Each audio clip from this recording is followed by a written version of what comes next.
What's up, idol? For today's video, I'm gonna show you what is my bad experience so far in my NINEBOT ES2 scooter with a total mileage of 800 kilometers. So if you are planning to buy the NINEBOT ES2 scooter, you need to watch this. The first issue that I experience in NINEBOT is vibration. Every time I ride, I always feel too much vibrating in footrest area. I check all screws, maybe loosened, but it's still the same.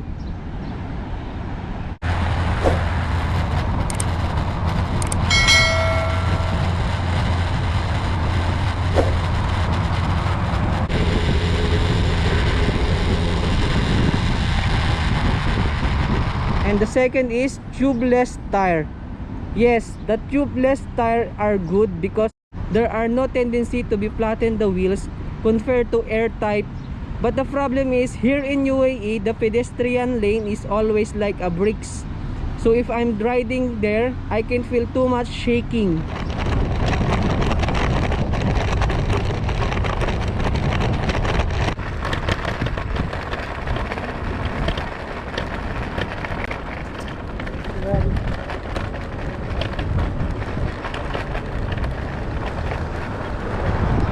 Third issues that I experienced from NINEBOT is stem wobble. Stem is shaking and I'm not comfortable with it.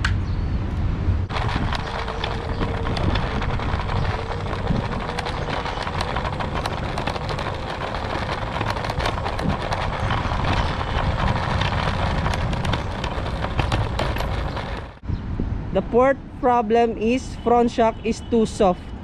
Every time I ride, I always feel that the shock is always makes sounds.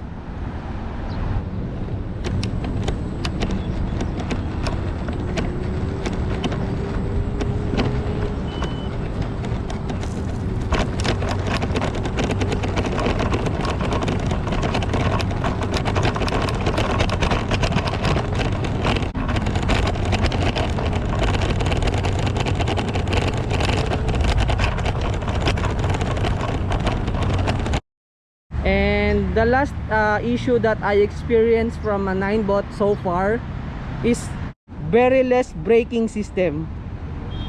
As you can see, it takes time to stop because this is came from motor brake. Even though you support the rear brake, it's not much unlike the disc brake of Xiaomi.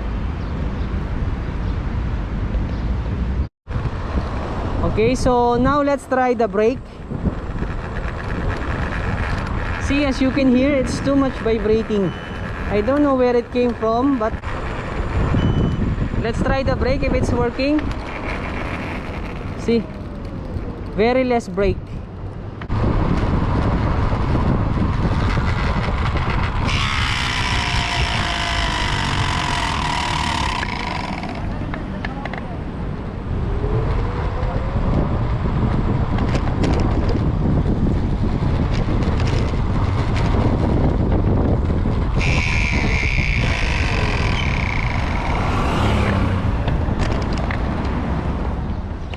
And that's all for today. I hope you like my video. If you like my video, please subscribe, like and share, and please comment down below if you have experience same like mine.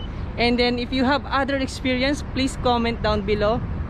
And that's all for today. And this is James signing out.